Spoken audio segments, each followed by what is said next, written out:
At kaugnay pa rin ang muling pagtuto sina Manny Pacquiao at Timothy Bradley Jr. Makakaparehan natin si Atty. Danrex Tapdasan, international boxing judge and referee. Atty., good morning! Good morning, Igan. Good morning. Fearless forecast agad. Sige. Sabi kasi ng Ring Magazine, Bradley split decision. Kasi inano-ano yung lakas at weaknesses nila dalawa eh. Alam mo, Igan, posible pa rin yan. Ha? Ganun ba? Posible pa rin. Baka ikagulat ng mga manonood natin. Maraming nag-e-expect. Kagaya na naman nung una, sabi na naman ng mga manonood natin, Pacquiao by a brutal KO, hindi abot ng 6 rounds. Wala yan si Bradley.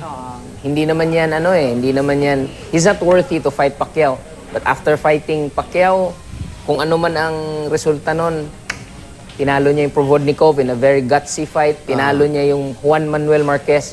Sa tingin ko, in a very convincing manner.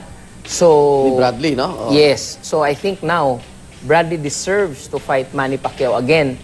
And I think, mahihirapan pa rin si Manny Pacquiao through the course of the fight. Pero, in the end, mananalo pa rin si Manny Pacquiao.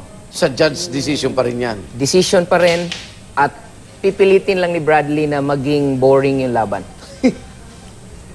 Nako. So isa ako sa mga didismaya. Nag-e-expect din ako ng brutal knockout eh.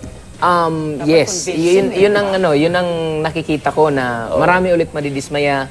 Marami ulit magsasabi na wala ng killer instinct si Manny. Mahina na yung suntok niya. Mukhang naaawa na ulit siya sa mga kalaban niya.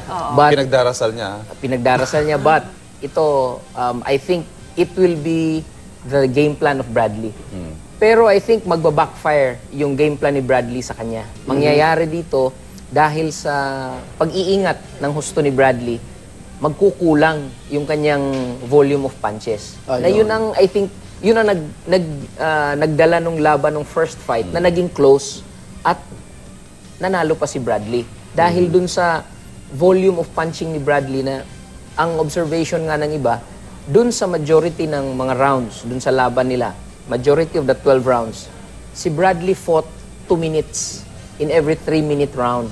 Si Manny lumaban lang ng 1 minute. Kaya lang, yung mga suntok ni Manny, very telling. Talagang pumapasok at nakikita sa camera na napapatango, sa pool, talagang hilo si Bradley. Pero yun lang yun. After that sequence, yung more than half nung 3-minute round, si Bradley ang mas masipag. Pero very questionable talaga yung yung last fight talaga nila. Hindi convincing yung pagkapanalo ni Bradley, no? Yes, hindi convincing talaga. And isa ako sa mga nag-observe na Manny Pacquiao deserved the decision. Ngayon nga, dito sa laban na ito, if Manny Pacquiao will be overly aggressive sa first part ng laban na ito, at pag inisip niya yung alam mo kasi pag sinabi mo, Igan, na overly aggressive, yung delikado doon yung over eh. Kasi sugod ka ng sugod, nawawala na yung focus mo, nawawala na yung combination punching mo, at yung nanggigigil ka. Pero kayo, as judge kayo, di ba, yung aggressiveness, malaking factor sa inyo yun? Yun din, Igan, paintindi rin natin sa mga manonood na yung aggressiveness na criteria for judging, meron siyang kulatilya, meron siyang descriptive word which is effective. Kailangan tumatama. Kailangan tumatama at kailangan na nadadala mo yung laban. Hindi yung ikaw yung aggressive pero ikaw yung natatamaan. Tanggap ka rin ng tanggap. Tanggap ka rin ng tanggap. Or ikaw yung aggressive pero nagmimintis ka at nagmumukha kang hindi maganda dun sa kalaban mo at yung kalaban mo umaatras pero siya yung sumusuntok at ikaw yung parang siya yung matalino, ikaw yung hindi nafufrustrate sa laban. Pero bakit pag laban ni Manny laging controversial yung mga kasi kung knockdown walang problema eh. Yung mga knockout yan pero pag yung mga desisyon nandiyan laging controversial, di ba? Sa tingin ko, Igan, ito eh dahil ito sa styles ng mga nakakalaban na niya ni Manny. Kasi alam mo, tingnan mo, yung mga styles ng mga nakalaban niya na wala namang controversy. Like Antonio Margarito, Ricky Hatton, yung latest kay Brandon Rios. Bam Rios. Yung mga styles na yon, kahit naglaban sila ni De La Hoya, aggressive yung kalaban. Si Manny yung boxer. Siya yung nagpapakita ng anggulo dun sa kalaban niya. Magandang panoorin si Manny. Very convincing yung panalo niya. Oo. Pero kapag yung kalaban ni Manny ay Kapareho siya niya, yung na boxer. medyo nagbaboxer, nagka-counter, gumagalaw, nafu-frustrate si Manny doon. So, nahihirapan sa tingin ko, nahihirapan si Manny Pacquiao sa ganong estilo. At yun ang dadalhin ni Bradley sa laban na ito. So, ako champion, ikaw humabol sa akin. Parang gano'n. parang ganon. Pero yun talagang style ni Bradley. Kahit nung panahon na si Manny Pacquiao ang champion, nung first fight nila, yun talaga ang style ni Bradley. Okay. Mukhang matindi pustahan, may nag-text, fearless forecast daw ulit.